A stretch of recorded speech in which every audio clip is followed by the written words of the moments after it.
Today we're going to install this heater hose assembly on this 2013 Chevrolet Traverse. Alright, I just made a video removing the old one, and here's the new one. There's the replacement part number. This hose is hella expensive, close to $200. We do have a commercial account with them, and for us it came out to 109 bucks. Half off. Whoa. Alright, so here's everything we will need to get that done. And we will be using the old hose clamp from the old one that went right here. So we'll just slide that sucker into place, and it's gonna go in just like this here. I'll slide it in, and that nozzle is way back there. Can't even see it on camera, to be honest with you. I'm trying to get a better view of it, and there it is, way down there. And this is fiberglass. I learned the hard way. I'm all itchy now, so be careful. Maybe put like a rag or something to kind of help you out with that, because this is all fiberglass. You can see all them fibers. Alright, so let me put in this hose there, and then I'll release the clip, slide it in, release that clip because it is locked right now. I have a wheel here and some support there, a little cushion to kind of help me out and get me up here. So I'll slide this hose in, and you really can't see it, but I am right there, right at the nipple. So I am sliding the hose inwards. Alright, and there it is. Kind of tough angle to see, but there it is. You can see our connection there that's open. So before we do that one, I do want to get the ones in the back connected. We do have the upper right there. There's the upper, and then the lower, the one we just installed down there. So there is two of them here, the upper, and you can see that aluminum fitting right there. Not the one way at the bottom, but the one in the middle. That would be the lower. So there's the lower, and there's the upper. So the upper is going to go right into there. You can see the hose there. But before we connect that upper one, we're going to connect that lower one first, because that one is hard to get to, and all this, like I said, is fiberglass. Alright, so I have my hand in through here, and you can see this is the bottom one there, and I'm going to connect that in there till it clips in. This is the upper one. That one is in my way, so let me clip this one on. Then I'll put this upper one right in this upper tube right here. Alright, I have the bottom one connected. I actually had to remove this clip here. It looks like on these it already has them installed. Yeah, they sure do. Let me turn on the light here. They already have them here already installed. So it looks like we'll have to probably, yes, remove that one from there as well. So all I simply did was pull this tab up, shift it, there it is, and then since I already have it here, let me grab this fitting, and that's gonna slide into place.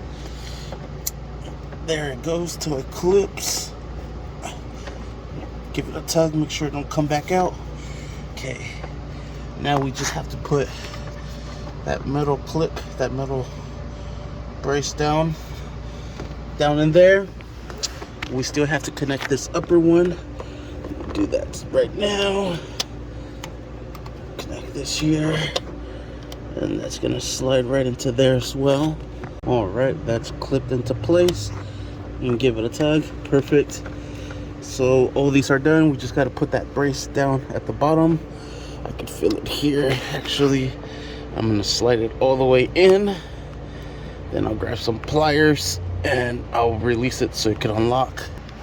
All right, can hardly see it, but reached in here, slide it back. Stupid flashlight's giving out. Slide it back, locked it. So there it is, into place, unlocked. You can see it there, way at the end. So that's done. That's connected, that's secured. Alright, so now we just got to put in the intake tubing and the cover, and we are basically set. Oh yeah, and some antifreeze. So let's grab our intake ducting here, and we'll slide this into place. This will go in first, and we'll work this in just like so. Perfect. This connects right here. That actually goes plugged in right there to the vent case on the valve cover. So we'll secure that into place. We'll secure this down. This little arrow meets up with this here. So this is going to be an 8mm and an 8mm or a flathead. Secure this one and this one here. Next, we'll remove the oil cap. We'll grab our cover, put it into place, give it a nice little good smacking, put the oil cap back. I think the rest of the radiator cap is right here, so we're gonna have to remove these here with a trim tool removal. All right, so the radiator cap, it is underneath from there, or underneath there. So the way we're gonna pop this off is there's a bunch of retainer clips that will just lift up like that and like so, and they are all over here, here, and same thing all the way over here. Once you remove everything, we're able to lift this from here, and it is stuck here. We'll just pop this off from here, just like so. We'll open up our radiator here, fill it up with coolant. We'll start the vehicle, let it warm up, then we'll let it cool down, add more coolant, and then repeat the process. All right, I'm adding cooling to the system, and you can hear the air trying to escape.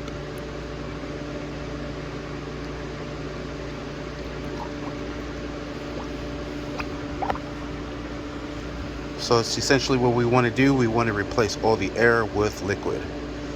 So it almost took this whole gallon. We'll close this cap, we'll start it up, let it come to temp, turn it off, let it cool down, repeat the process. All right, it took about 1.5 gallons to fill up. We'll fire it up.